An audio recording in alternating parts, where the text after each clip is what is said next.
करीम जे अंदर फरमाए तो अल्लज़ीन यज़कुरून अल्लाह क़ियामन व क़ुऊदन व अला जुनूबिहिम व यतफ़क्करून फ़ी ख़ल्क़िस समावाति वल अर्ज़ रब्बना मा ख़लक़्त हाज़ा बातिला सुब्हानक फ़क़िना अज़ाबन नार।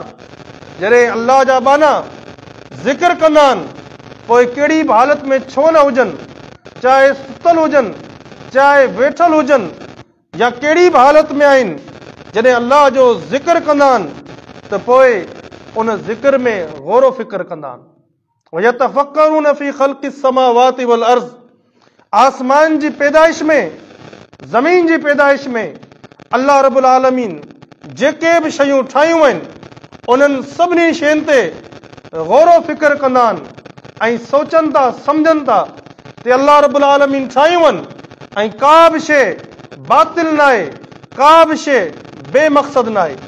पोइ अल्लाह रब्बुल आलमीन क़ुरान करीम में खोड़ जॻहियुनि ते इंसान खे इहा दावत ॾिनी आहे त इंसान तूं गौर फ़िक्र कंदो कर। हिकिड़े हंधि क़ुरान करीम जे अंदरि अल्लाह रब्बुल आलमीन फरमायो अफला यतदब्बरून नल क़ुरान अम अला क़ुलूबिहिम अक़फ़ालुहा। हिन क़ुरान करीम ते छो नथा गौर फ़िक्र कनि या हिननि जी दिलनि ते ताला लॻल आहिनि। पोइ जेकॾहिं इंसान गौर फ़िक्र सां ज़िक्र न करे त मूंखे ॿुधायो इंसान ऐं हैवान में कहिड़ो फ़र्क़ु रहिजी वेंदो। अल्लाह रब्बुल आलमीन क़ुरान करीम जे अंदरि फरमायो इन्हनि खे दिलि आहिनि उन्हनि सां सम्झनि नथा, इन्हनि खे असां अखियूं बि ॾिनियूं आहिनि उन सां ॾिसनि नथा, इन्हनि खे कन बि आहिनि पर कन लॻाए हिन क़ुरान खे ॿुधनि नथा। इहे जानवर आहिनि या जानवर खां वधीक वियल आहिनि। छाजे लाइ? जो जानवर खे बि दिलि आहे, उनखे बि अखियूं आहिनि, उनखे बि कन आहिनि ऐं जानवर बि सम्झे नथो। अहिड़े तरीक़े सां उहो इंसान जेको सम्झी करे ज़िक्र अज़कार नथो करे त उन में कहिड़ो फ़र्क़ु रहिजी थो वञे। अगरचे इंसान खे कुझु सवाब ज़रूरु मिलंदो, लेकिन ज़िक्र जा जेके खोड़ सारा फ़वाइद आहिनि ऐं उन जूं बरकतूं आहिनि, इंसान उन खां महरूम रहिजी वेंदो। ऐं बाज़ औक़ात जेकॾहिं सम्झी नथो पढ़े त पंहिंजी ज़बान ते सही अल्फाज़ जे बजाए ग़लति अल्फाज़ बि इंसान जारी करे छॾींदो आहे, जंहिंजे करे ज़िक्र जी माना हिक मां ॿी थी वेंदी आहे। त अज़ीज़ साथियो, जॾहिं असां अल्लाह रब्बुल आलमीन जो ज़िक्र करियूं था त उनखे सम्झी कंदा करियूं त जेको कुझु आऊं चई रहियो आहियां उन जी छा माना थी सघे थी। अल्लाहु अकबर। असांजो अॼु हाल छा आहे? असांजूं वॾियूं उमिरूं थी चुकियूं आहिनि, 50-50 सालनि जा निमाज़ी थी चुका आहियूं, लेकिन असां ॾिसूं त पूरी निमाज़ में जेके असीं दुआऊं पढ़ंदा आहियूं उन जी छा माना थींदी आहे असांखे का बि ख़बर न आहे। सूरतुल फातिहा आहे, असीं हर निमाज़ में पढ़ूं था, साल थी विया आहिनि, लेकिन असांखे ख़बर न आहे त इन सूरत जी छा माना आहे। बाक़ी निमाज़ त परे जी ॻाल्हि आहे, निमाज़ जो इब्तिदाई हिसो जंहिंखे असीं सना चवंदा आहियूं असांखे ख़बर न आहे त इन जी छा माना थींदी। त अज़ीज़ साथियो, असांखे घुर्जे त असीं जेको ज़िक्र करे रहिया आहियूं उनखे सम्झूं, उन जी माना खे सम्झूं, उन जे मतिलब खे सम्झूं ऐं उन में गौर फ़िक्र करियूं। इंशा अल्लाह ताला जॾहिं असीं ईअं कंदासीं त पोइ ज़िक्र जा असर असां ते ज़ाहिर थींदा ऐं ज़िक्र जा फ़वाइद ऐं उन जूं बरकतूं बि असांखे नसीब थींदियूं।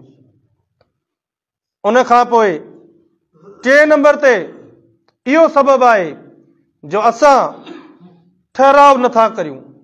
जॾहिं असीं ज़िक्र कंदा आहियूं त उनखे आराम सां नथा करियूं, बल्कि तकिड़ो तकिड़ो ज़िक्र खे पढ़ंदा वेंदा आहियूं। पोइ का ख़बर नथी पवे त असीं छा पिया पढ़ूं। असांखे सिर्फ़ु ॻण पूरी करणी हूंदी आहे, ईअं न हुजणु खपे। बल्कि जॾहिं असीं अल्लाह जो ज़िक्र करियूं त पोइ उहो ज़िक्र आराम सां करियूं, रुकजी करियूं। नबी अलैहिस्सलातु वस्सलाम जॾहिं तिलावत फरमाईंदा हुआ त पोइ क़ुरान करीम जी तिलावत आराम सां कंदा हुआ, रुकजी कंदा हुआ। उम्मे सलमा रज़ी अल्लाह तआला अन्हा खां रिवायत आहे, उन्हनि खां नबी अलैहिस्सलातु वस्सलाम जी क़िराअत जे बारे में पुछियो वियो, जवाब ॾिनऊं त नबी अलैहिस्सलातु वस्सलाम हर लफ़्ज़ खे चिटो करे पढ़ंदा हुआ खोले खोले पढ़ंदा हुआ, जीअं अल्हम्दुलिल्लाहि रब्बिल आलमीन। उन खां पोइ वरी वक़फ़ कंदा हुआ, वरी अर्रहमानिर रहीम मालिक यौमिद्दीन। त जॾहिं इंसान क़ुरान पढ़े या अल्लाह जो ज़िक्र करे त उनखे घुर्जे त उहो ज़िक्र आराम आराम सां करे, ठहिरजी करे, रुकजी करे। ऐं अहिड़े तरीक़े सां असां जॾहिं ज़िक्र कंदा आहियूं त उन में कसरत न हूंदी आहे। अल्लाह जो ज़िक्र कसरत सां कयो वञे। असीं गौर फ़िक्र करियूं पंहिंजी ज़िंदगी ते। असीं जॾहिं कचहरी जी महफ़िल में वेंदा आहियूं त उहा कचहरी जी महफ़िल कलाकनि जा कलाक हली वेंदी आहे, कलाकनि जा कलाक गुज़री वेंदा आहिनि, पर असांखे ख़बर नथी पए। पर जॾहिं असीं अल्लाह जे ज़िक्र करण जे लाइ वेंदा आहियूं त तमामु मुख़्तसर टाइम वेंदा आहियूं, ऐं उन मुख़्तसर टाइम में न असांजो उन ते ध्यानु हूंदो आहे, न उहो ज़िक्र असांखे सम्झ में अचे थो, न ई का कसरत हूंदी आहे। अल्लाह रब्बुल आलमीन इहा मुनाफ़िक़ जी निशानी ॿुधाई आहे त मुनाफ़िक़ अल्लाह साईं जो ज़िक्र तमामु घटि कंदो आहे। त लिहाज़ा असांखे घुर्जे त अल्लाह जो ज़िक्र कसरत सां कंदा करियूं। ईअं न हुजे जो दिलि चयो क़ुरान करीम जा ॿ सिपारा पढ़ी छॾियासीं, वरी महीननि जा महीना असां क़ुरान करीम खे हथ बि नथा लाहियूं। बल्कि अल्लाह जो ज़िक्र रोज़ाना हुजणु खपे ऐं कसरत सां हुजणु खपे।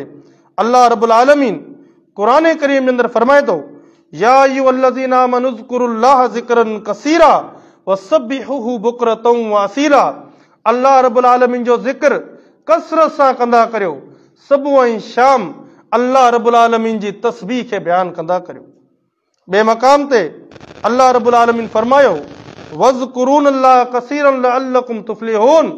अल्लाह साईं जो ज़िक्र कसरत सां कंदा करियो ताकि तव्हां कामयाब थी वञो।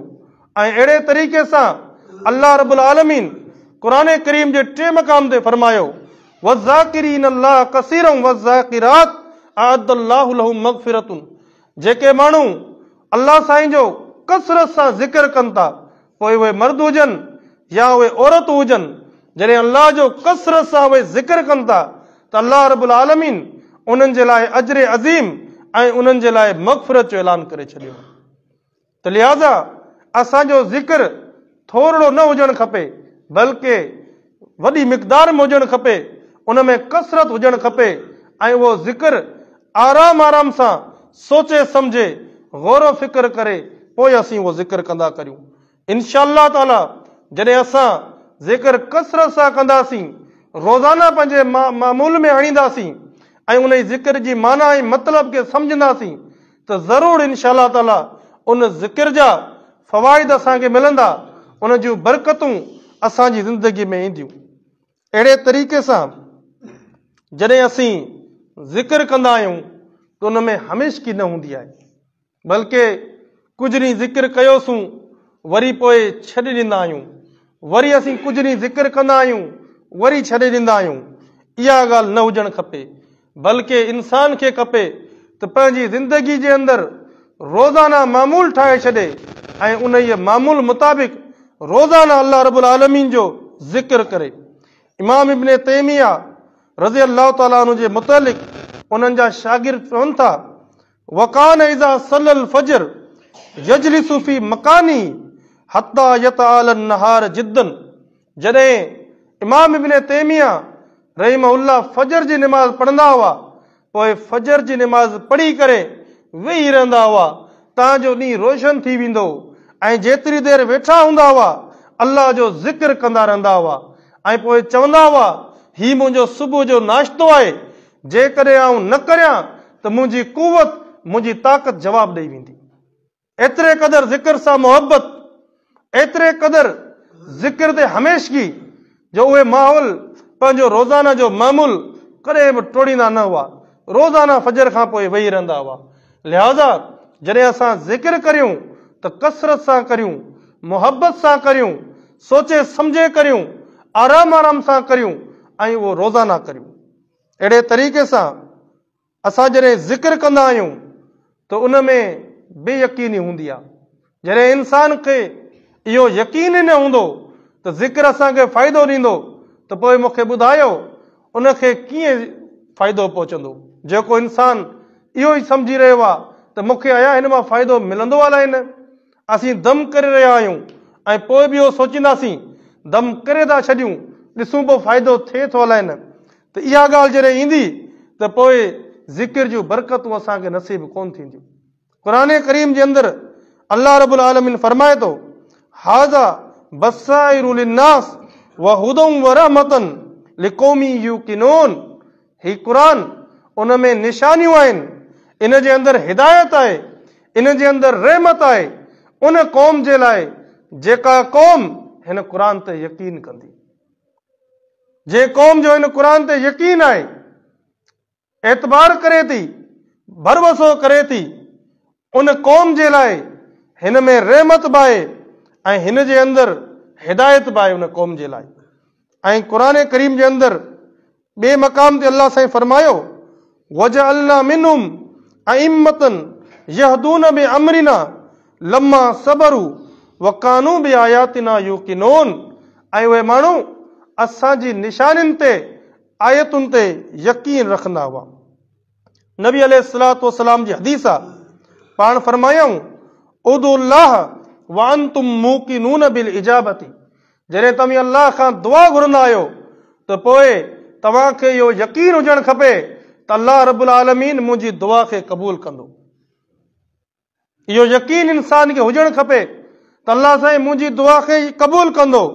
फ़इन अल्लाह ला यस्तजीबु लिअब्दिन दआहु अन ज़हरी क़ल्बिन गाफ़िलिन।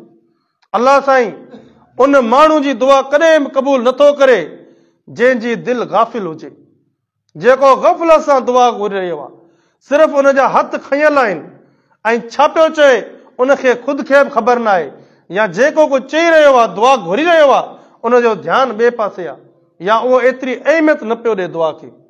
जेकॾहिं उनखे यकीन न हूंदो त पोइ उनजी दुआ बि क़बूल न थींदी। ऐं अहिड़े तरीक़े सां 8 नंबर ते जेका शइ आहे उहा अदम परहेज़ आहे।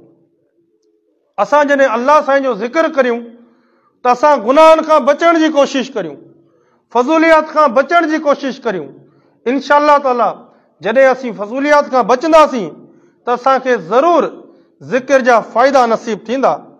अल्लाह रब्बुल आलमीन क़ुरान करीम जे अंदरि फरमाए थो, वल्लज़ीन हुम अनिल लग़वी मुरिज़ून। ऐं अल्लाह जा जेके मोमिन बाना आहिनि उहे लग़व खां, फज़ूलियात खां परहेज़ कंदा आहिनि। वइज़ा मर्रू बिल लग़वी मर्रू किरामा। जॾहिं फज़ूल महफ़िल खे ॾिसनि था त उतां खां गुज़री वेंदा आहिनि, उन महफ़िल में शिरकत नथा कनि, बल्कि आराम सां इज़त सां गुज़री वेंदा आहिनि। ऐं अहिड़े तरीक़े सां वल्लज़ीन इज़ा समिउ, ऐं जॾहिं लग़व का ॻाल्हि ॿुधनि था, फज़ूल ॻाल्हि ॿुधनि था त उनखां एराज़ करे छॾींदा आहिनि। त अज़ीज़ साथियो, अल्लाह रब्बुल आलमीन खां दुआ आहे असांखे अमल करण जी तौफ़ीक़ अता फ़रमाए। व आख़िरु दावाना अनिल हम्दुलिल्लाहि रब्बिल आलमीन।